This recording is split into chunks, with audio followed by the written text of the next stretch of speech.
오늘부터 새벽기도 시간에 요한계시록의 말씀을 묵상하겠습니다. 요한계시록은 여러 가지 환상과 상징들이 나오기 때문에 잘못하면 아주 잘못된 해석을 하기가 쉽습니다.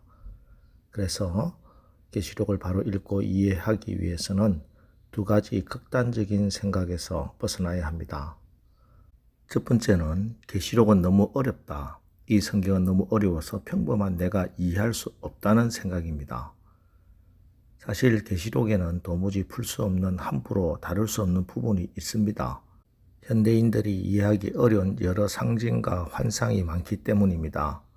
그래서 제대로 읽어보지도 않고 외면하는 분들이 있습니다.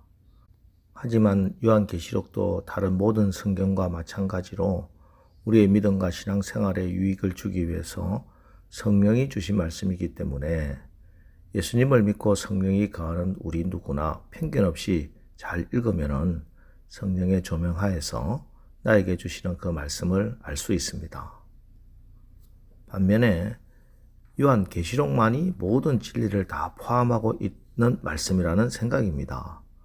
그래서 계시록의 난해한 부분을 기가 막히게 해석하면 장래에 어떤 일이 생길 것인지, 그리고 그 일이 언제 일어날 것인지에 대한 속 시원한 해답을 줄 것이라는 기대로 오직 요한계시록에 올인하는 사람들입니다. 너무 위험한 생각입니다. 우리는 이 두 가지 고정관념을 극복해야만 계시록을 바로 읽게 됩니다. 우리가 요한계시록을 읽을 때 먼저 놓치지 말아야 하는 사실은, 이 요한계시록은 당시에 소아시아 교회에서 핍박 가운데 신앙생활을 하고 있던 성도들을 위해 위로하고 격려하고 그들의 믿음을 견고하게 하기 위해서 쓴 요한 사도의 편지라는 것입니다. 즉, 요한계시록은 예수님이 언제 오시나를 계산하고자 하는 것도 아닐 뿐더러 이 세상의 책임으로부터 도피하기 위한 차원이 아니라 현재를 다른 눈으로 바라보고 살아갈 수 있는 믿음을 세우기 위해서 기록된 성경입니다. 오늘을 살되 종말의 관점을 가지고 믿음의 결단과 순종함으로 현재를 살게 하기 위해서 성령께서 가르쳐 주신 말씀이라는 것이지요. 그래서 요한계시록만 어떤 신비하고 이상하게 해석할 것이 아니라 다른 성경과 마찬가지로 그 역사적 배경에서 성경 전체의 흐름을 따라 겸손함으로 읽고 묵상한다면 성령께서 주시는 지혜로 우리의 신앙을 돈독하게 세우게 될 것입니다. 이 요한계시록에서 말씀하고자 하는 것을 세 가지로 요약할 수 있는데, 첫 번째는 이 말씀의 핵심은 예수 그리스도입니다. 1절, 예수 그리스도의 계시라.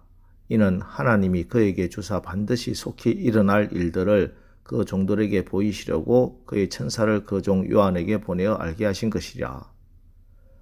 예수 그리스도의 계시입니다. 따라서 요한계시록을 읽을 때 가장 중요한 전제는 언제 어떤 모양으로 그런 일들이 일어날 것인가를 따지는 것이 아니라 이 말씀이 오늘 내가 예수님의 뜻에 어떻게 순종하고 어떻게 신앙생활을 해야 할 것인가 하는 차원에서 접근해야 합니다. 둘째는 이 말씀을 왜 주셨는가 하는 것입니다. 종말이 가까웠기 때문입니다. 종말은 우리에게 두려움이 아니라 새하늘과 새 땅, 완전한 하나님 나라가 우리에게 임하는 것입니다. 그래서 이 종말의 때가 가까울 때 우리에게 꼭 필요한 축복의 말씀입니다. 그렇습니다. 3절, 이 예언의 말씀을 읽는 자와 듣는 자와 그 가운데 기록한 것을 지키는 자는 복이 있나니 때가 가까움이라. 이 말씀은 종말의 때가 가까운 우리에게 복을 주시려고 준비하신 말씀입니다.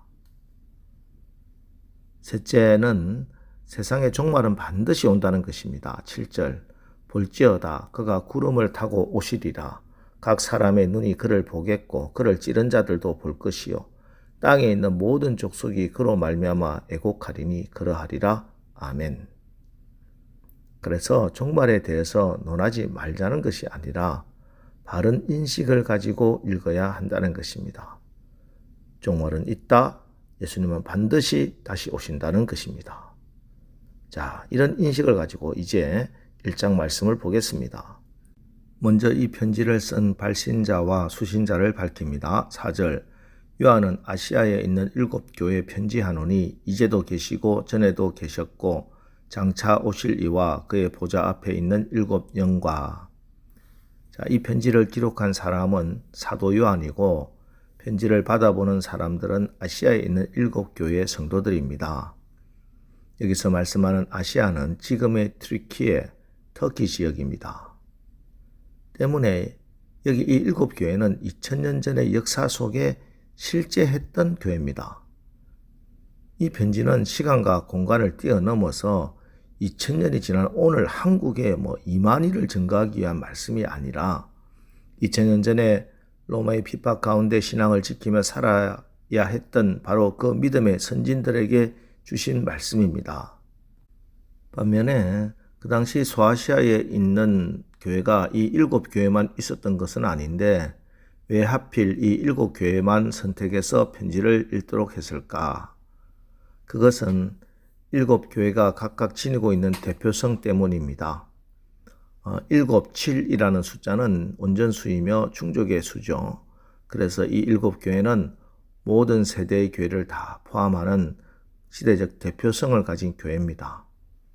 바로 이런 의미에서는 이 7교회에 주신 말씀은 오고 오는 모든 교회에 다 해당되는 말씀이고 또 오늘 바로 저와 여러분에게도 동일하게 주신 약속의 말씀이 되는 것입니다. 어떤 약속입니까? 7절 볼지어다 그가 구름을 타고 오시리라. 각 사람의 눈이 그를 보겠고 그를 찌른 자들도 볼 것이며 땅에 있는 모든 족속이 그로 말미암아 애곡하리니 그러하리라. 아멘. 예, 우리 주님 반드시 다시 오신다는 약속입니다. 여러분, 오늘 성경은 분명히 밝혀주고 있습니다. 예수님이 재림하실 때는 천사장의 나팔 소리와 함께 구름 타고 오시고 땅의 모든 사람이 직접 눈으로 보게 될 것입니다. 그러므로 아무리 거짓 그리스도가 나와서 자기가 재림 예수라고 미혹을 해도 절대로 속지 말아야 합니다. 다만 우리는 우리 주님이 반드시 다시 오셔서 모든 것을 바로잡을 때가 있음을 믿고 어려워도 포기하지 말고 예수 그리스도의 제자로서 믿음 흔들리지 않고 주어진 하루하루를 성실하게 살아가야 합니다. 그래서 그전 같았으면 10번이라도 포기하고 말았을 상황 가운데서도 다시 힘을 내고 정신을 차리고 똑바로 살아가는 것입니다. 그러라고 오늘 우리에게 이 귀한 요한계시록을 주셨습니다. 8절 주 하나님이 이르시되 나는 알파와 오메가라 이제도 있고 전에도 있었고 장차 올 자요 전능한 자라 하시더라. 알파와 오메가라. 이 말씀은 내가 시작했으면 반드시 내가 끝낸다는 말씀입니다. 그리고 주님은 전능자라고 밝히고 있습니다. 때문에 주님이 하신 약속을 누구도 어떤 것도 방해할 수 없습니다. 주님은 전능자이시기 때문입니다. 자, 이렇게 이제 우리가 이 요한계시록을 읽고 묵상하면서 주님을 향한 사랑과 소망이 더욱더 커지고 분명해져서 모든 환경과 유혹을 이기고 예수님의 정결한 신부로서 승리하며 사시기를 주님의 이름으로 축원합니다. 기도하겠습니다.